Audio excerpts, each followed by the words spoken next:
Oi, gente, tudo bem com vocês? Bem, nossa temática hoje da aula é sobre jogos. Falando um pouco de história, os jogos existem desde a pré-história e seus registros indicam as mais variadas formas de jogar nas diversas partes do mundo, como forma de cultura de povos da Ásia, América, África, Austrália e entre as ilhas mais longínquas do Oceano Pacífico. Foram encontrados jogos de expressão utilitária, recreativa e religiosa. Há registros de jogos encontrados nas paredes de cavernas espalhadas pelo mundo.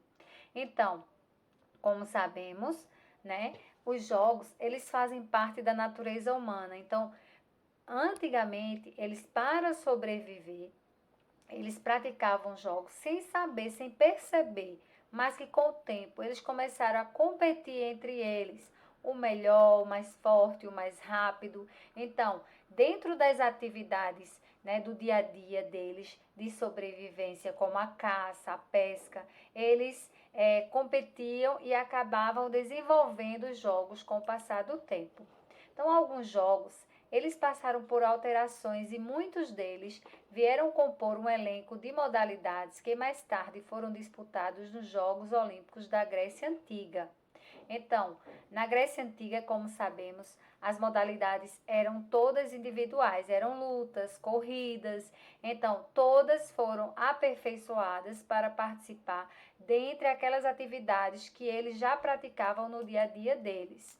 Então, ao longo da história, o homem vem dando diversas e distintas sistematizações acerca do jogo, perspectivando entendê-lo melhor, conceituando, classificando, categorizando, reconstruindo. Então, iremos encontrar diversas classificações dos jogos, diversos conceitos, mas vamos trabalhar em alguns conceitos e vamos prestar bem atenção a esses conceitos trabalhados aqui com a gente.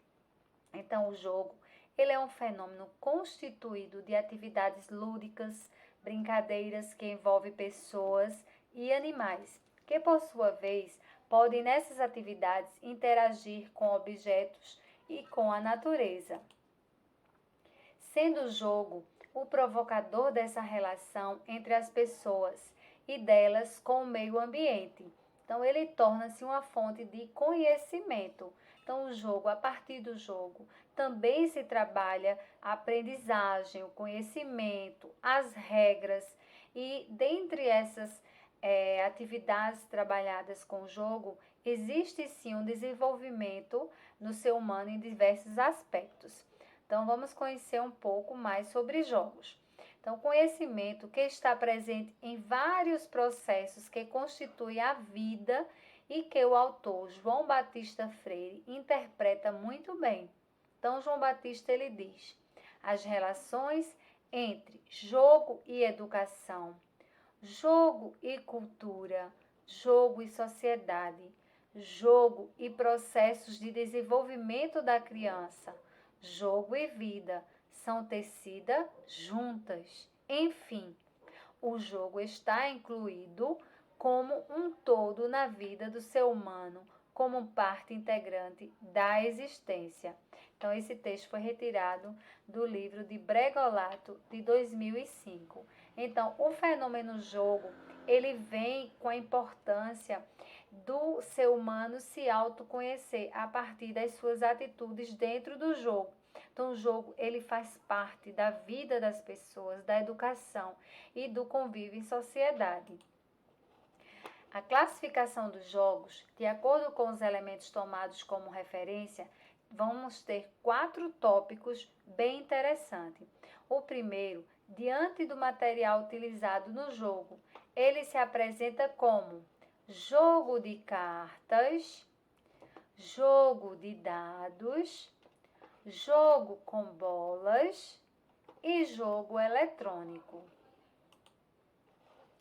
Outra classificação dos jogos, de acordo com os elementos tomados como referência, temos diante do local onde se realiza o jogo, ele se apresenta como jogo de quadra, jogo de campo, jogo de salão e jogo de mesa.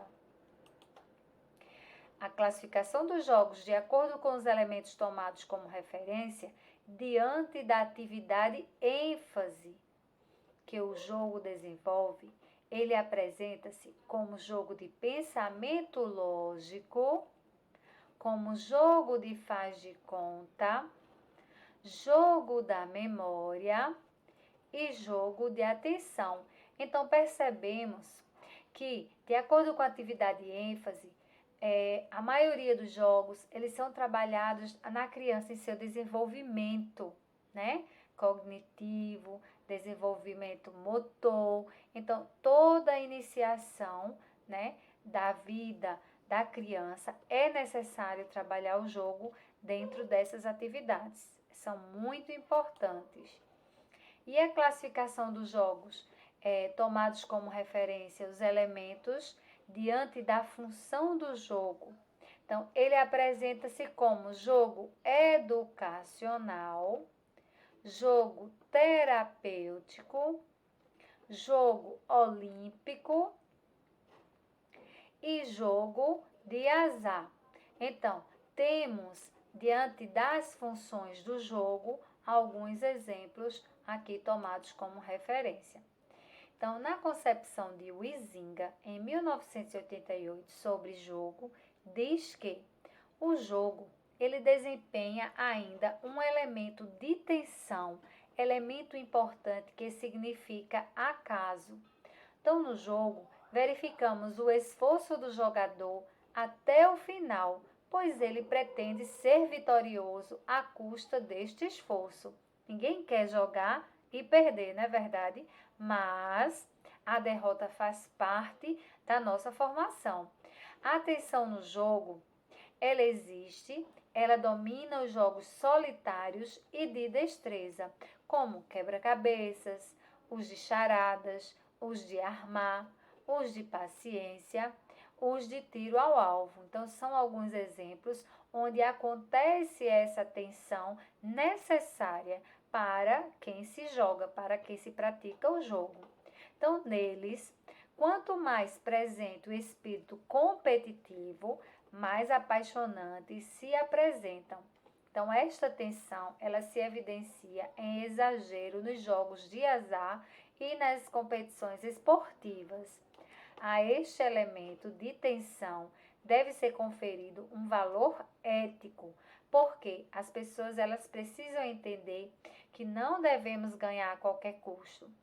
Ganhar é bom, ser vitorioso é muito bom, é muito legal, mas não devemos ultrapassar a ética, os valores morais para ganhar a qualquer custo. Devemos entender que a derrota ela faz parte também da nossa vida.